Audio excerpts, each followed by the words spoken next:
Welcome back to the 2020 podcast. I'm your host, Johnny Keith, and today we have an actor, a model, a voiceover artist, and an accent specialist. His name is Christopher Attardi. He has excelled in sports from everything to soccer to lacrosse. He's a skateboarder, he's a snowboarder, he's a wakeboarder. So, sports-wise, this guy is excellent on everything. Well, let's see what he knows about acting. Let's give him a call, and let's see what he has to offer you. And here we go. Hello. Hey, Christopher, it's Johnny Keith with Actors 2020 Podcast. How are you? Hey, what's going on, Johnny? I'm doing great, man. How about yourself? Thanks for calling. I'm doing pretty good. Well, there's a lot about you out there. I mean, there's no way we can cover your whole life in like 15 minutes. You've done it all. Oh, my God, man. But I do have one question. You were in the National Soccer Hall of Fame Cup, and you guys won the title? Okay, yeah, that was back in the day, back when I played in high school, yeah. Right. That was in one state. That was in L.A., but then you finished up in New York. How come you made the transition, the move? Well, I was born and raised in New York, and then I moved out to San Diego to start a business. Okay. But the National Soccer Hall of Fame Cup was the title we won. I was a junior in high school when I won that, so that was before I even moved out west. Oh, that's great. And then you go there, and then all of a sudden, the Garden City, Varsity Lacrosse, they kick butt too, huh? Yeah, man, that was really cool because I transferred high schools. That's the school I went to originally where we won the National Soccer Hall of Fame Cup. It's an all-boys Catholic high school. It's a prestigious school out here called Chaminade, but you got to pay.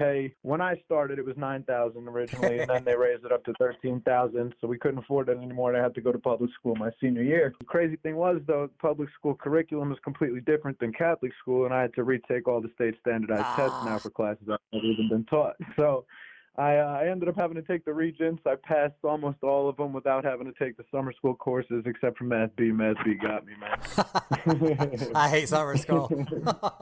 Yeah, what about you? Where are you from? I'm from Texas. Nice, not bad, cool. I always tell everybody, I went to the border when I was 18. I said, hey, I want to go to Hollywood and become an actor. And they said, well, you're from Texas. Have you been married, divorced, and had 2 kids yet? And I said, no. They go, well, you're not getting out. Gotta love all that dry humor. It's funny. My grandfather told me when I moved to California that I was crazy to be going that far west because it's the farthest place you could go before falling off the deep end. I was dying laughing. So what were you first? Were you an actor or model because you were with Talent back in Los Angeles a few years back? Yeah, that was funny. Talent pretty much shammed me into the whole, they fed me everything like, hey man, you're amazing at this, everything's good, but we need you to go take pictures with our guy. They charged me like $700 for headshots, and then my wife, the same thing. $700. They got me for $700 for headshots, and then never got me a gig ever again. I was like, yo, that was a learning experience. Crazy thing is, my uncle on my mom's side is the guitarist for Alice Cooper, so he always had me like in this thing. Yeah, now he's in the Hollywood Vampires with Johnny Depp, Alice Cooper, Steven Tyler, all those guys. It's really cool. Joe Perry. But he was always like my inspiration. Really, I always was into music, but I sucked at instruments. I had this crazy opera voice growing up, and this guy would just build me up. He's like, you need to be in the opera. You need to be in the opera. So I don't know. I was always joining school plays and doing plays like that. It was weird because growing up in my town, you got made fun of for that stuff. So I could never really be who I wanted to be. As far as like being a model or an actor is weird. People always stopped me like where I would be. Like I used to work in the hospitality industry since I was 15 years old. And people would be like,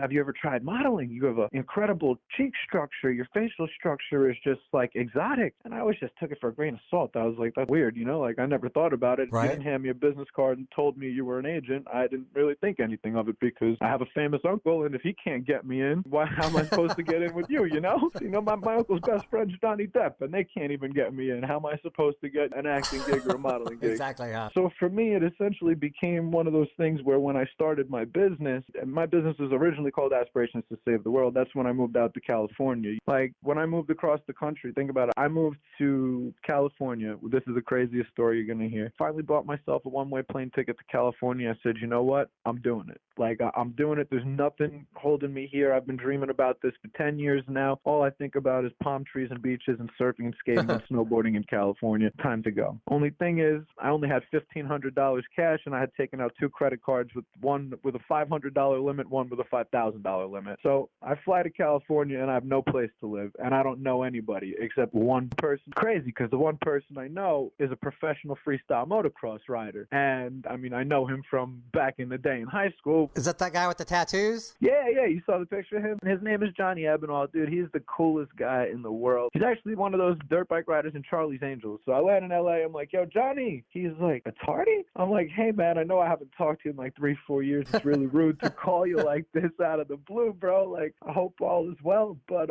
look, man, I just flew into LAX. I don't have a place to live. Do you know anywhere that might be renting a room or an apartment? You know, I'm trying to be an actor. And he started laughing. He was like, yeah, you and everybody else in LA, bro. Take a number, get in line. He goes, but guess what? You're in luck. And this is when I learned that when you take baby steps to finally chase your dreams, everything else happens to fall into place. It was cool because he literally says to me, he's like, my roommate just moved out yesterday. He's like, dude, we've got an extra room. He goes, only thing, I'm 3 hours south in San Diego. So you're going to have to sit tight. I'll come pick you up. You come live with us. Rent's $500 a month. And he picks me up and he drives me back to a little town down in North County, San Diego called Vista, California. Oh, yeah. His wife's name is Ricky. She's amazing. She was a computer guru. Like, the lady has like federal clearance. Ricky introduced me to a guy because she saw that I was trying to do this whole aspirations to save the world thing with ticket sales. She introduced me to one of her computer guru friends that ran a social media marketing agency. Acting, honestly, like, was put on the back burner because that took its place first. You know, like, aspirations to save the world seems so real. This guy believed in it so much. He started introducing me to these millionaires and these billionaire investors. It was incredible. Like, and it was really cool because I ended up meeting the guy who ran the entire law department down in San Diego for one of the universities down there for intellectual property at law. He pretty much utilized my business for all of his students. So I got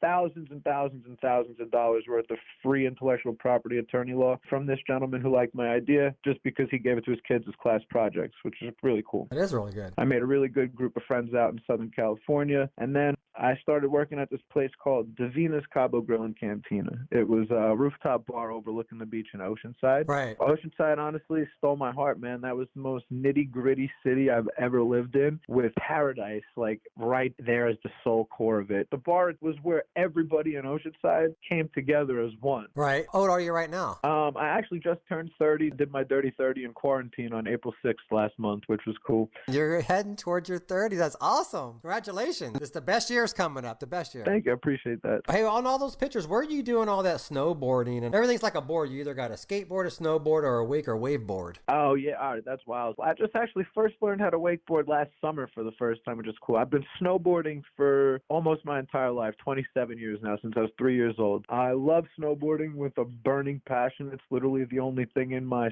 soul that keeps me going. And people think I'm crazy because, like I said, I've had multiple different injuries, twice where I've broken my neck and nearly died. I ripped my spleen in half and internally bleeding. I was in a coma. I woke up in intensive care from it. I had a catheter in for 3 weeks, but I just can't stop snowboarding. And acting and snowboarding, I love both of them. I know you got to do that in a movie. Dude, I wish. If somebody were to hire me, I'd do it in a heartbeat. All right, so right now you have an agent, right? My sister is an agent for Buckwald and Associates, so anything that goes through anything, she basically says, like, hey, I'll get over and rep you if you need me to, but I'm not, like, technically represented right now because I wish I was. It'd be amazing. Well, nothing's going on right now, so it says that you're a voiceover artist. What type of voiceover work did you do? My friends make animations, so they always ask me to do the voices on them. Oh, have fun. Whether they're educational videos or YouTube videos that they do, and brother's a famous musician, so I always have to do some type of sound work or some type of snippet that he's putting in some kind of track. So between accents and animated character voices, it all comes down to funny stuff. It's not like whatever, man. You can say whatever you want, but it's not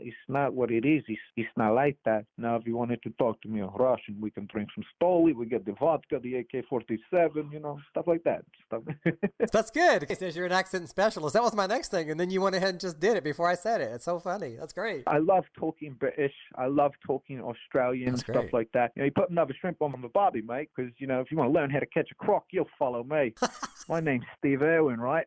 That's pretty good. You know, like, just weird stuff like that. And then it was crazy because I started this whole backstage acting has, like, this app and this website where they do casting calls. Okay. So it was really cool. So I signed up on that finally. So I was like, dude, you got to take initiative, figure it out. And I go on Actors Access and Backstage. I signed up for the registrations and stuff. Oh, good. And it was crazy because, like, the pictures that I had taken myself with my own camera in my own studio were pictures that I had used now for my acting profile and my modeling profile. Once you build a profile, all you do is click apply now to certain things. You got to have a cover letter, as you know. You got to have certain things, headshots and video reels and audio reels. And over my whole entire lifetime, this is stuff I had been creating on YouTube. I had already been creating all this stuff.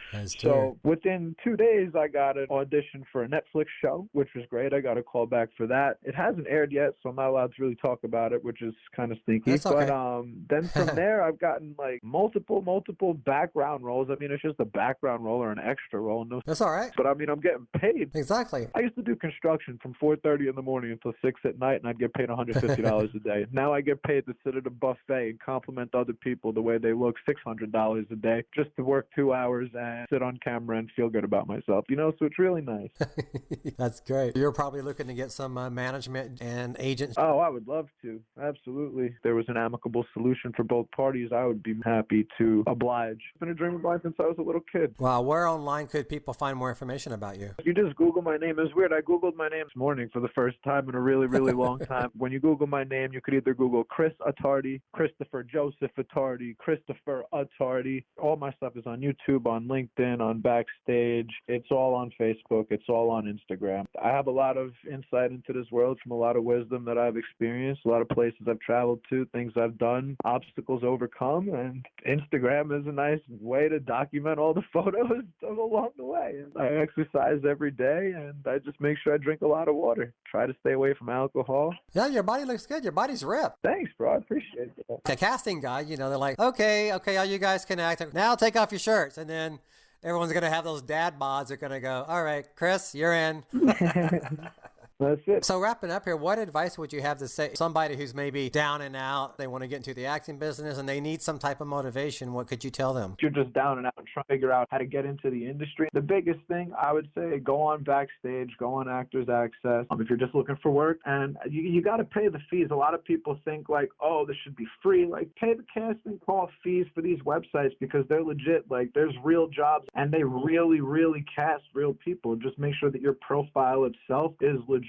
You don't have to pay $500, $600, $700 to someone else to take headshots. Go buy a camera and have somebody take pictures of you close up. It works. I've been getting paid and I've been getting jobs and I've been getting cast for Netflix shows off of my own hard work. Like, chase your dream. Write your own show. It was crazy. Ray Romano, the guy from There's Something About Raymond, he gave a commencement speech at Hofstra University when I was dating a girl back when she went there. And this guy basically explained, like, dude, I tried so hard for so many years to get cast, to get my show out there, and I was living in my grandmother's apartment on a Murphy bed, and I finally gave up. And he goes, and out of nowhere one day I get a phone call saying the network wants your show. And his whole message to the world was, no matter who you are, no matter what industry you're in, no matter what you're trying to do, write your own show. Like, nobody's going to do it for you. You got to put the work in. When I go to these acting things, it blows my mind because I listen to kids sit there complaining when it goes into overtime. They're like, oh man, I'm here for 9 hours now. I'm sitting there to myself saying, bro, you could leave me here for 72 hours straight. I worked construction laying brick before this. How are you complaining getting paid to eat? You know, so when it comes to acting, it's all about who you know, not what you know. So go out and network with as many people in the industry as you possibly can, because you could put out 6 million applications and it doesn't matter, because if nobody knows who you are, you'll never get a job. You got to bring people on casting calls. The first thing I learned from a guy that was a bodyguard on the Netflix show that I got cast for, he told me, he goes, very first day that I got hired, they hired me for 3 more movies that they were doing because I walked in with 2 boxes of coffee because I knew that they were going to be tired. That's something that I would have never thought to do. I would have never thought to walk into an audition with donuts and coffee for producers who are sitting there obviously exhausted after listening to other people say the same thing day in and day out casting for a part. You know, the biggest thing in life is be yourself. Like, I learned that through business. I learned that through growing up. I learned that through therapy, and more importantly, through acting than anything else. Be yourself. You can act until you're 80 years old. As long as you fit the part for a certain role and you show up, you're good to go. And they say the hardest part in life is showing up. So, I mean, just do your due diligence. Make sure the role is something you want your image to be portrayed as, and get paid for it. Couldn't hurt. Got to be in it to win it, right? Hey, man, that's awesome. Thank you so much for being on my show, Christopher, to take time out of your day to enlighten my audience. Exactly what you said. Your picture was amazing. I was drawn to it right away. And I thought the same thing. This guy's from Sweden. He's like a big model from Sweden. So I appreciate you being on my show. I'm honored. Johnny, thank you so much, man. I appreciate it. Good luck with everything. I hope this show really takes off like it really should. Have a great rest of your day. Perfect. Thank you. Stay healthy. Bye. Bye-bye. That's Christopher Attardi. He said to Google him. So Christopher, Christopher, Attardi, Attardi. Just Google it. He is everywhere. Follow him on Instagram. Check out his Backstage profile. If it came down to 2 people that were equally talented, I would hire Chris, because he's somebody you would want to hang out on the set for 12 to 14 to 18 hours and always have a good, positive, fun time while you're there. Good luck to you, Christopher. You're amazing. Coming up next week on Kids, Teens, and Tween Tuesday, we have Charlotte Bello from Connecticut and we have Kevin Kohler from Austria. You don't want to miss that episode. Now, if everyone listening can do me a favor for this free Top 10 International podcast, go to Actors2020podcast.com. In the upper right hand corner, it says join, sign in. It's in orange. Click on that and just use your Facebook or create an account with your email. Then on my page where the podcast is broadcast, you can follow, you can like, you can share, you can embed, you can please leave a comment. It's very important that you do this on my page. I want to get to number 1. Please help me. Thank you, thank you, and thank you, thank you, thank you. Or wherever you're listening, whether it's on Apple. By the way, Brian, thank you for that 5-star review and that amazing comment that you left. I super, super appreciate that. You see, Brian just did it wherever he was. So if you're on Cast On, or you're on Apple's iTunes, you're on Google Play, or the thousands of places you can get this podcast, just like it there. Just share it there. Leave a comment there. Leave a review there. But if you can, please go to Actors 2020 Podcast, create that account using your Facebook or email. There's even an app there you can download for your smartphone, and do all that right there on my page. It'll move me up in the rankings. I want to be number 1. Thank you. Also, if you're a Hollywood talent agent or manager or know of one, I am looking for representation for television and film. Also for hosting. I would love to host a kids television show or kids game show. I'm also an excellent producer. I could also produce the show. Think about that. Love you guys. Thank you so much for listening. The lesson is next. Listen up. Well, I hope you enjoyed this episode of Actors 2020 Podcast. I'm Johnny Keith, your host. Now we're going to end this episode like we end every episode with